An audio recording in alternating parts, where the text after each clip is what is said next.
Oh my god, it just like pops out of the back. Oh, wait, you can use it as a horsey? I mean, this is amazing. My mind is blown, you guys. It really is kind of like this hippogriff flying is just and it's great out of this world. About everything you're seeing on the screen. All right. Oh, they just about the cadavers right away. Oh my god. We're starting off strong. Oh my god.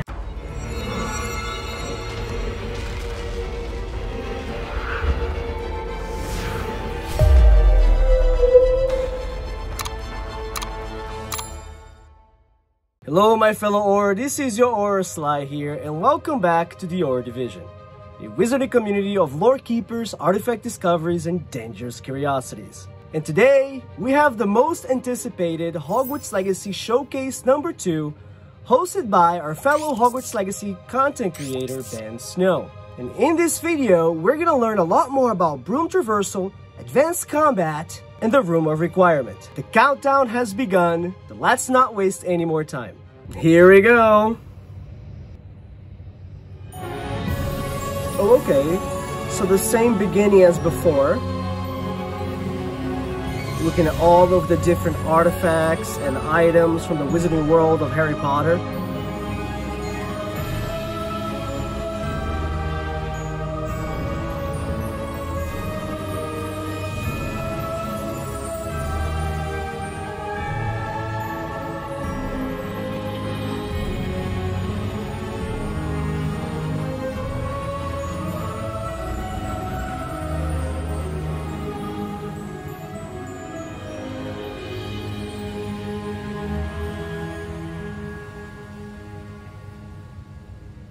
Hey Hello, everybody, Chandler welcome to again. the Hogwarts Legacy Gameplay Showcase. I'm Chandler Wood, Community Manager here at Avalanche Software, and I'm honored to introduce you to our panel today.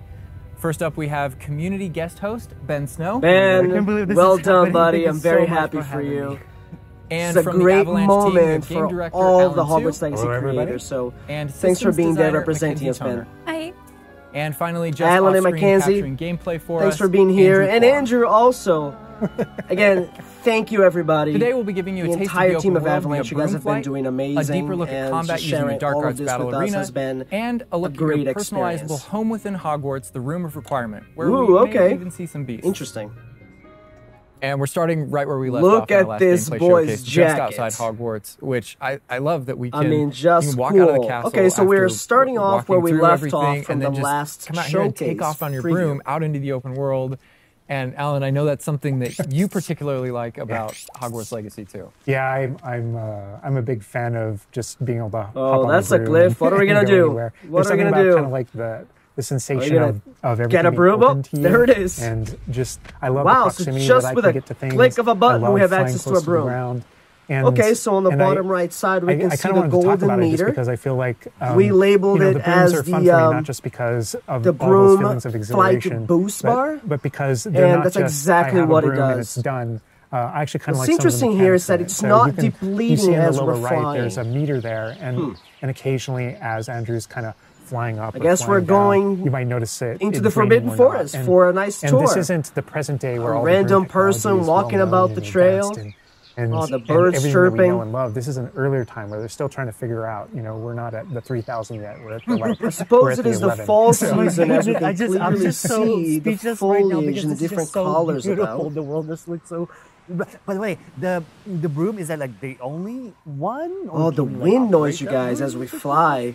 Yeah, so The we water, have a shop in Hogsmeade. The sound actually, of a the broom shop. water. And so that The sells attention a to variety detail of this different game is brooms. And it was absolutely important to astounding. us that the player could customize themselves based on their own aesthetic. So we are they're here at purely some cosmetic, sort of but cabin. if you talk to the shopkeep, Oh, and that and triggers help some them sort out, of he'll actually dueling sell feat. upgrades. Complete the battle in time, Yeah, and those 10 minutes. upgrades will make it so Maybe that we where normally just the broom escaped you some can only sort of fly, challenge. You can only go at max speed. It's kind of like a turbo Okay. meter down there. Okay, you so can it's only a go turbo at meter. max speed without the meter going down, kind of closer to the ground. And as you raise into the air, you'll notice the meter drop. Oh, okay. And so those upgrades will allow So you it to drops increase that as we distance move from the ground, broom up and or the down. broom owner at the And as we sporting level store off, it in recharges. Hogsmeade is trying to perfect the broom and get It better at depletes it relatively and quickly, know I it better, think. and you can participate that and get better and better brooms through that. And I love that that mechanic encourages you to actually explore the world and kind of stay close to the ground. It's not just a travel mechanic. I don't know if you guys have noticed, but there's a lot of people walking about the land. Although it is beautiful. This was a major concern of mine. As well, there's lots to Is Hogwarts and Beyond going to be well populated? And to me, it feels like it's got this kind of is. surfing vibe over the. Oh my God, like I'm just like I want to snatch the controller from Andrew right now because I want to go to the mountaintop and go into that forest. Me too, Ben. And to that hamlet. Me too. Or, I don't know. That's how it's called. I think that's what it is. No, it's awesome.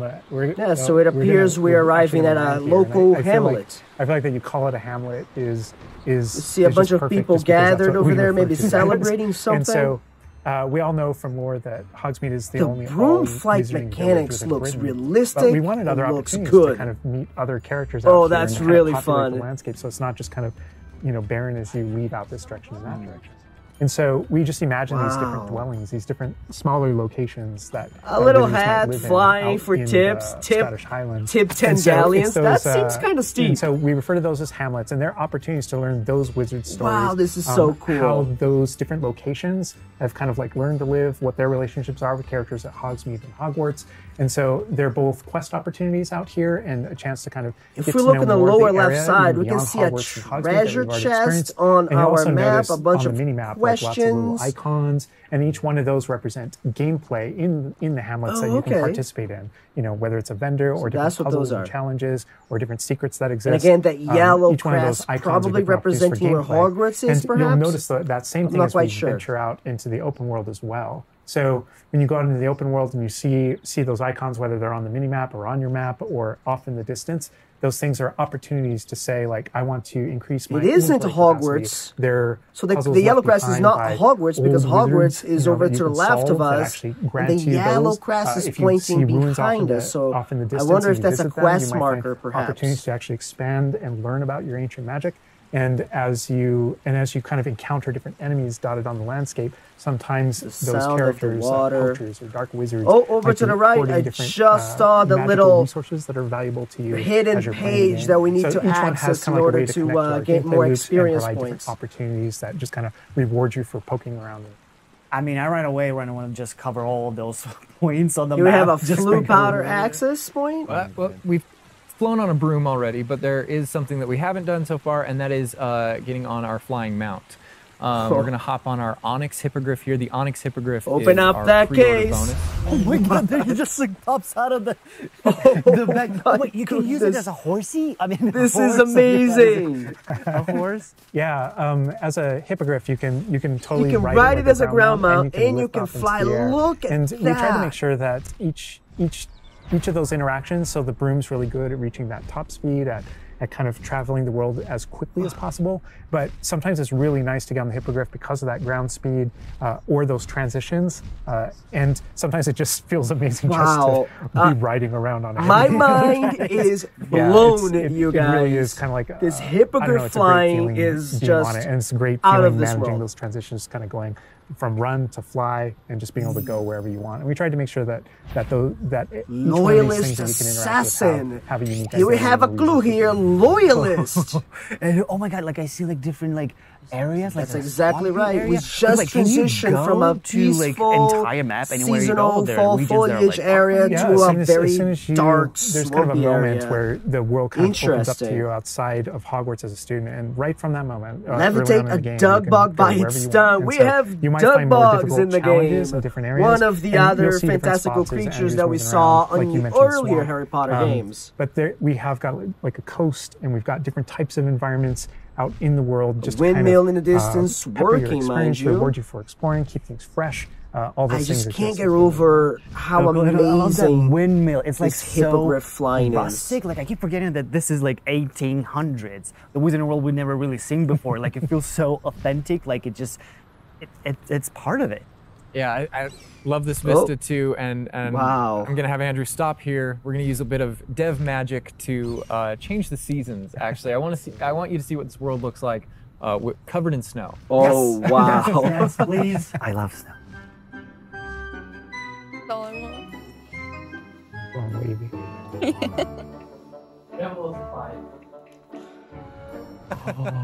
Wow! This is so beautiful. This looks absolutely amazing. It was so realistic. Yep, it is realistic. Oh my god, it changes the landscape like completely. Oh my god, does it have like actual like gameplay impact, like impact on the gameplay, or does it like it's just the weather of Scotland? Yeah, we use it. We really use it as a narrative marker through the game. What is that over there? It looks like some sort of storyline. It was castle important for us ruin? to kind of like have those moments. A lot of ruins in this like when game. you're reading the books or watching the movies, where you'll see. Oh, kind more of, of those balloons. And now the landscape has changed, and you're really feeling that passage of time while you're a student, going through soundtrack. Hogwarts. And I think we wanted to duplicate that. And for me, it's really fun that it's not just on the outside, which I agree. I think it looked really beautiful. But within the school as well. So there are moments like when it reaches certain holidays or things like that, where Hogsmeade reacts to holidays and the school back again at that that very dark and serene landscape area. That really helped just kind of make the soundtrack changes very drastically. And it's not just for the seasons, those kind of vibe things. Like we have a day-night cycle, and that day-night cycle, even though similarly, like it's largely about vibe when you go into Hogsmeade in the evening. Wow, flying in between the trees, that takes some skills. There's Hogwarts in a distance. Students kind of like as you're walking through the halls. But in that day-night cycle is where we've kind of placed so from this finish point, it looks like we are behind to where the Great Hall is.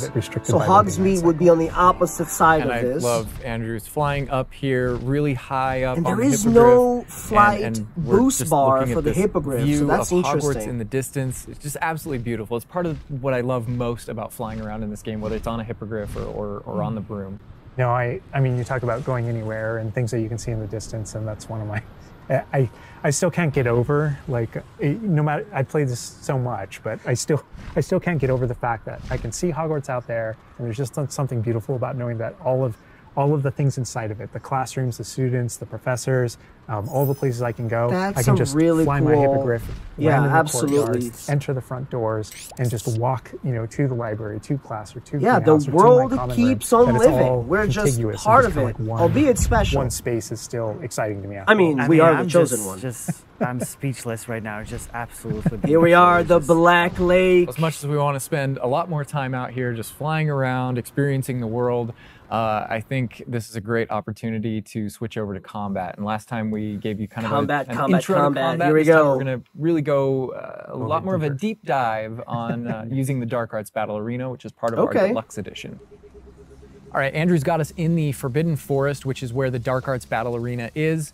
Which is part of the deluxe and digital deluxe edition. I love the way that the Dark Arts Battle Arena is actually part of the world. It's integrated into the world. Here we are wearing so the Dark Garrison hat, robes, and the main masks. menu of the game or something like that. Reason to go to the Forbidden Forest. Exactly. There are many reasons to go to the Forbidden Forest. But wow. He's also wearing the Dark Arts cosmetic set. There it is. And here he's pulling out the Thestral, which is part of that Dark Arts pack from the deluxe. I can't with this game, you guys. I just can't. Full Dark Arts here.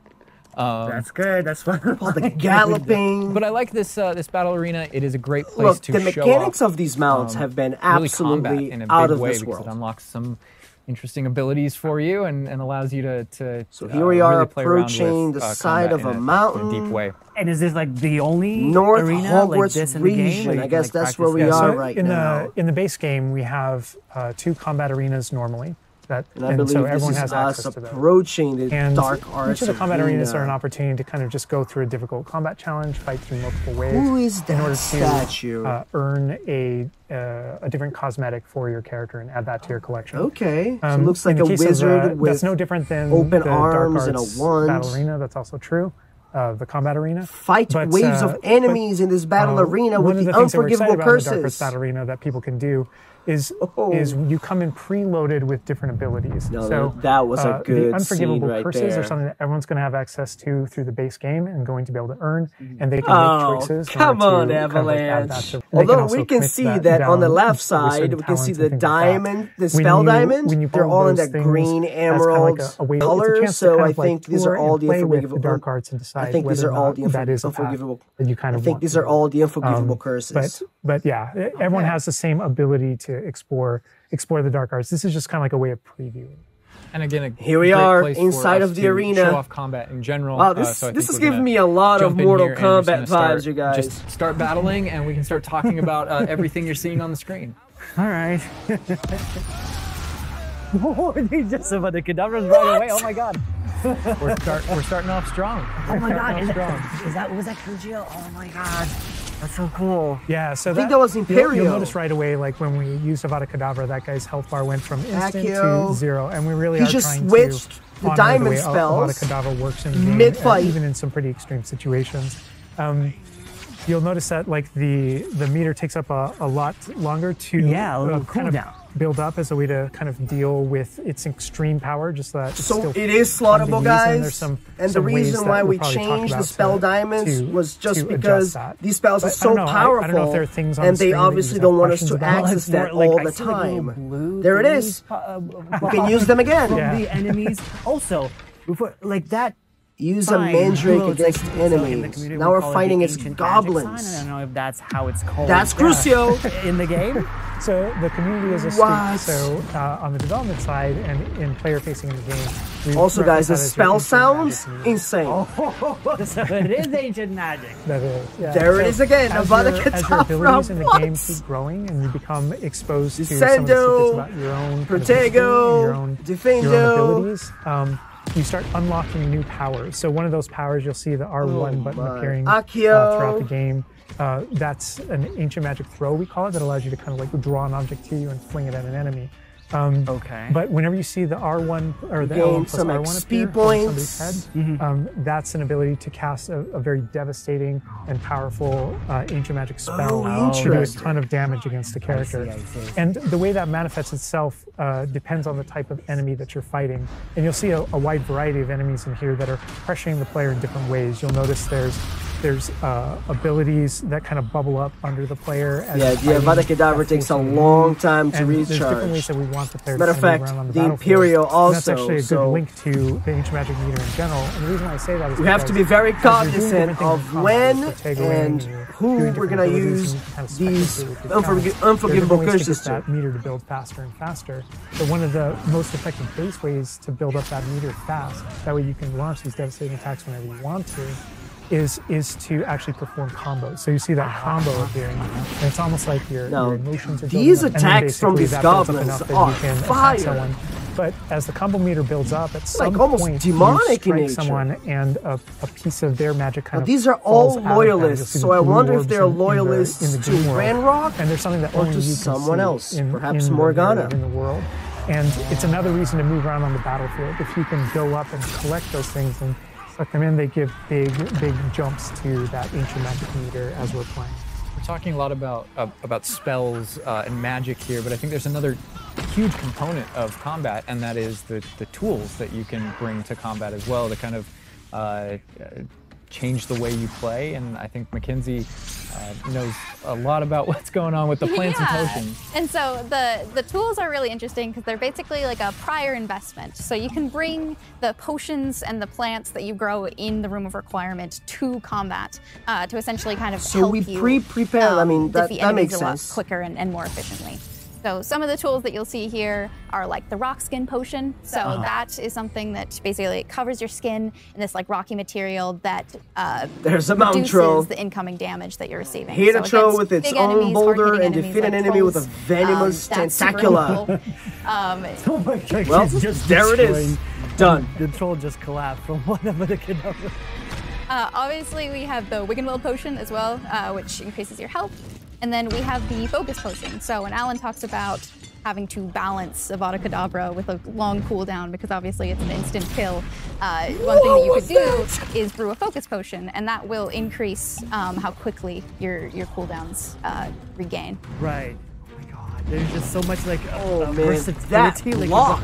The character is doing to the troll right now. Like he's just bouncing around the arena. He's like not and the troll. So you're basically buying your time until you can finally cast Avada Kedavra. Yes, and so that's like when we were talking about the setup There's a venomous tentacula. You also have plants that you can fight with, and so we have things like the venomous tentacula that you can put down, and it acts like a turret, and it just kind of shoots enemies around the battlefield. That is so cool. This is like a truly like Hufflepuff. You can do so many things in battle. Yes. No, that was super important to us, that there were these like multiple ways. And so you can see there's a ton of different things you can use. The Mandrake is one, so you can pull it out and it stuns with its like piercing cry these enemies in a radius. And another thing I want to call out that we're seeing on the side of the screen here is these dueling feats, which I love because I love anything that prompts me to play a game in a different way, a unique way. I don't want to get stuck in my style, you know? Goblins so this also is a have way the to, if you want to get stuck in your aura style, go them. for it. If you just want to blast people with spells, go for it. But we also want to have some what was things that over here curse that that just make you exploded use someone? certain plants or certain potions or block more or... Yeah, we mentioned the field guide challenges in the prior stream, and the field guide challenges, this is the way that the field guide manifests like challenges for you to do in combat. And exactly to your point, we just wanted a way to encourage players to explore the different systems, to help them decide, to just kind of practice with them and explore what they want to do, because there really are so many different ways that you can push talents. When you see the green X's on characters, that's right, and that's kind of through your talents you can unlock this kind of cursing mechanic that sort of like links the fates of these different characters on the battlefield. Wow. That way, as you get as you're cursing different characters, they all begin sharing damage, and so we have things like Avada Kedavra, which is the insta-kill, but if you curse everyone before you insta-kill this one guy, they can all drop dead for that kind of ultimate Voldemort fantasy. Wow, that is neat. And so, oh my god, there are dark arts fantasies. There's fantasies about being more of a defense against the dark arts characters, things like that misty step that you see. You just figured it is someone into a chicken. And we can also spec into our potions and plants to make them more powerful or more efficacious. So it's all about which type of player you feel like you are and whether or not you want to play with prep, on the fly, or with deliberation, and those are all different options. That is so cool, because like it's like I see so much like going on the stream, just so much complexity, and I want to just try it myself, like which style works best. I mean, was I feel like it's the dark arts amazing. That ancient magic, to be honest, feels like much more powerful than. If you haven't gotten the deluxe edition, and speaking of plants and potions, I recommend that you do, putting the dark because arts away, having access to this ballerina is and heading to epic. the Room of Requirement, which is your home within Hogwarts, a personalizable space that actually has some utility as well, where you get to brew things and grow things, and also care for some beasts. All right, Andrew's got us in the Room of Requirement, wearing, we kind of went casual mode on the outfit here, wearing a nice jumper. And I think that's a good jumping off point. An owl to the right, a magnifying glass for over to the right. The personalization of the space as well, not just your character and the visuals of your character, but actually this space is a place that you can make your own. Yeah, it was super important to us that this space really did feel like a little headquarters. Your reflection as a wizard. So you can change the architecture in here. What? Say what? Different themes throughout, starkly different themes, to really just hammer home that this is yours. Oh my god, what? This is beautiful. We never expected that. Botanical ceiling, because why not? That's the thing, is not only can you change the architecture here, but you can actually conjure little objects into this space, as you can see. So there's like statues that you can do, and ornaments, and tables, and rugs. So we can play The Sims in this game. Really Got it. flesh out the space and bring it to life. Oh my god! Because like we had an idea that those places where you brew stuff, that's where you can change, but you can do all of this. Where do you even get this stuff? Like, there's a furniture store? Yeah, so we call them conjurations. And the conjuration recipes can be purchased at Tomes and Scrolls in Hogsmeade. But also, as you engage in different types of gameplay throughout the world, you'll be rewarded with different objects. That's so cool. And you change color? You can change the color, you can change the size of it, and you can place it basically anywhere. Oh my god, it's so tiny. It's like for Baby Niffler. And I love how the system too is designed. It's not mechanical, it's immersive. And so you get the magical effect of conjuring it in, and you're actually doing this in the world as your character, but the way you've blended that gameplay with the immersive design of personalizing the space. Oh my god! Like, So and I love the animation, how it like probably appears. You know, like it's not just like while there. It's like building it almost like it apparates. It is really quite beautiful, and that was the thing. We wanted that to look kind really of the nice because here. the magic in the wizarding world is everywhere. It's physical, it's kinetic, and it's whimsical. We really wanted to nail that whimsy in this space. Another thing that I wanted to discuss is that not only can you like conjure things and you can change their look, but you can do that with the utility objects as well. So you can see that we have planting pots and potion stations, and you can change the look of those as well. And these are the areas where, as we had mentioned previously, you'll be growing your plants, you'll be brewing your potions. Right. So while you're also doing these like kind of nurturing-based activities, this is also the space where you would bring your gear to be identified and gear to have like rates put on it, which I believe Alan can talk to. Oh. Yeah, we keep bringing up appearance and how it looks, and on a, like in the game, you can look like anything you want to whenever you want to. That's key. But the player will be finding different types of gear, that we call it, as you progress through the game. And essentially, we just know that Enchanted Loom. Use the loom to upgrade your gears. That's where we upgrade our gear. And as you explore and as you adventure and as you defeat enemies, you're going to be finding different pieces of gear that have different abilities, and that can help you in your journey and are a major part of you kind of growing as a wizard and advancing as a wizard. Protego shielding levels, resistance levels against goblins, necromantic protection, whenever you get a new piece of gear, you don't necessarily know exactly what it does. And so there is a station inside of the Room of Requirement that you can conjure. It's one of the first things you conjure, called an identification station, where you can actually bring that gear that you're uncertain about and learn what its abilities are. Right, yeah, that's so cool. And then as the space advances even further, and the space will eventually grow its own rooms, and you're going to get new recipes, you know, like Mackenzie's talking about, all these different things keep expanding. And as it expands, eventually you're going to earn what we see here, which is called a loom. And when you set up a loom, it's an ability to essentially customize exactly which magical properties are on your gear and take any piece of gear and adjust its properties so you get some and tweak what it does. Items, and like I mentioned earlier that you can make anything look like anything. The collection of appearances, we call it, or cosmetics, we've been referring to it in this stream. Those types of things you can use, and you can apply a look to any other look. So if you get a piece of gear, you put it on, you look like that, but you can change it to look like whatever you want.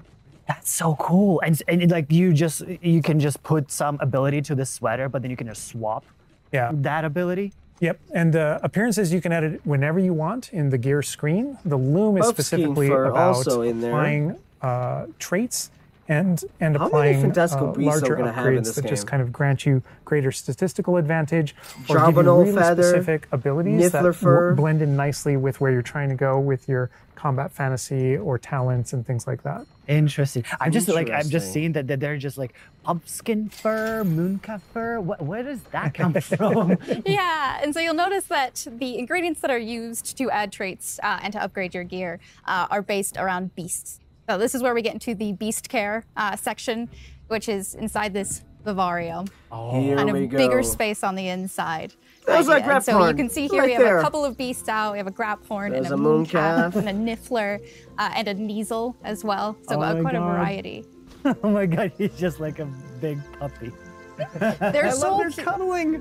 Oh my god, they're together. Oh, that's so cute. They're adorable. And so part of beast care is petting them as well, but feeding them too. And so once you do those things, that's when we can see the little kibbles on the right side of the R2 diamonds. So mooncalf fur, niffler fur, little hearts that can then be used in your gear. That is like so like intuitive. Like, there's a niffler. That makes sense because when you touch the animals, you get some fur left over. Yeah, go take care of that niffler. Oh my god. Yeah, and we really want to hammer home the fact that this is like a home that you're making for them. So in the Overland, you can find these beast dens and rescue these beasts. Part of doing so is brushing them and feeding them food as well, and to build that relationship with this your area is beautiful. In addition to be able to care for beasts, you can actually conjure things in this space as well. The house, the cottage. Yeah. There's the easel. And so we have like a lot of little ornaments in this area, and a lot of them are purely cosmetic, but they look really cool. Again, it's the personalization. Again, you can personalize this too. Oh my goodness. Wow. No, this is like, I'm gonna spend 8 hours just designing this whole area Same. to personalize. This is like cool. It's like you have this little play area, like a personalized fish tank, so to say, just for the creatures. I love it. Yeah, no, totally. And there's like a decoration aspect, but there's also, we were saying inside as well, is there's a utility aspect to it too. So as you progress in the game and you're able to purchase more conjurations, you're able to speed up your process. A beast so fear one of them, for example, is the food processor, which that's cool. It allows for the beast in the space to automatically get feed, so you don't have to do it manually. And so you're really building the progression for yourself here. In addition, there's also a toy box where you can, that's play with your amazing. beasts. You'll see here, yeah. So you Moon can, balls, there's a bunch there. of toys in it, and each beast has their own favorite toy. So as you can imagine, the moon calf really likes the moon ball, or the Neasel, as like a little cat, really likes to chase the yarn ball as well. Right. And they're super cute. Oh my God. Oh, Watching them. man. That's The awesome. big thing we really wanted to hammer home is that the world is a dangerous place. And so by going and rescuing these beasts and bringing them back here and caring for them, you're really helping them out. It's an amazing point. There's so much dark arts in this game who hunt these beasts our for own their little material. vivarium So instead, you're caring for them. You're giving harkens them back that memory of, happiness and comfort and warmth. But he looks like my dog. Right now. Man, that Grapphorn looks awesome. Oh, you could actually name them as well. So like your dog. You can name So getting back your into that animals. personalization, you know, yeah, we didn't want you to just like throw in, 'Cause why not? oh, here's a Grapphorn in here. Like, this can be named whatever Andrew's about to name them. Bruce. That's a good name. You know, we've created this really nice space, and you can get additional vivariums, correct? To different kind of aesthetics and Grapphorn looks is eating to some grass where in the you're distance. keeping Yeah. your beasts and caring for them. Progression is a big part of this space as well. So as you progress through the story, you will unlock more vivariums. So as you can see, this one's quite meadow themed, You can change big, vegetation. open, bright. But there's other ones, say like a swamp that you might encounter. And it's really a visual effect to and more space for your beast.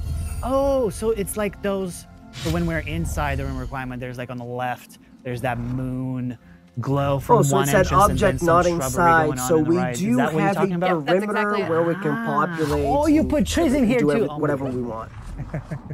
And another thing with the beast care that I think is great, you know, tying back to this same kind of thing that you did with like the broom, where the broom is not just a method of travel, it's actually built in and integrated into the world.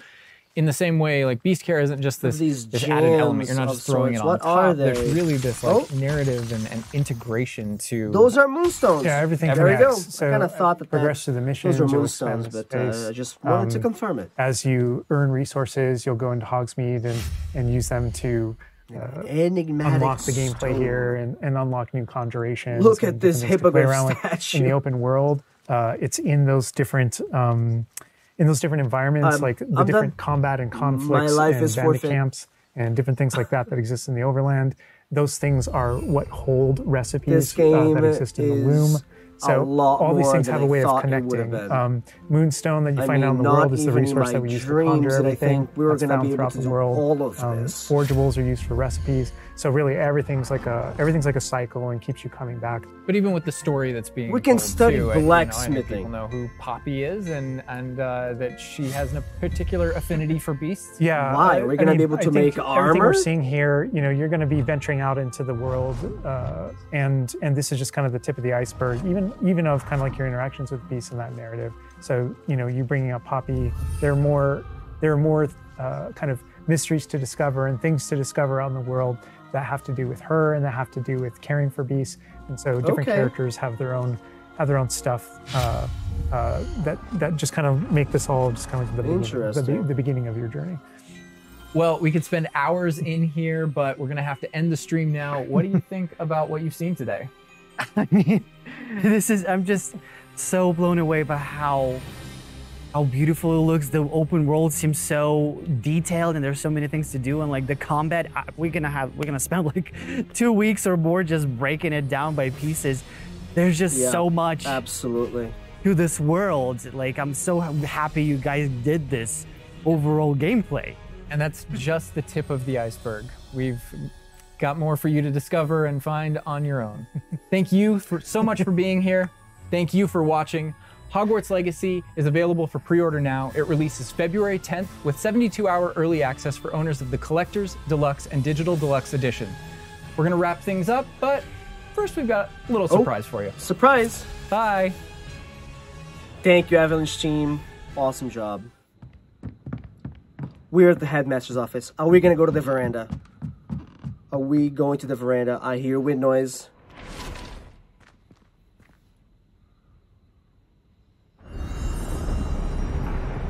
What is that?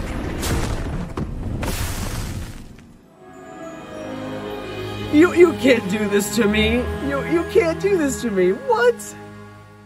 And that's the book of Morgana? That's the book that we saw from the collector's edition? Oh, so much to unpack, you guys. This was an amazing preview. I cannot believe how much we've learned from this. I'm speechless, and I'm gonna spend, well, my next few weeks breaking down this showcase too, because there's a ton of information here that we're gonna have to dig deeper, so insane. Do you want more Hogwarts Legacy content? Don't worry. More content this way comes. But until then, mischief managed.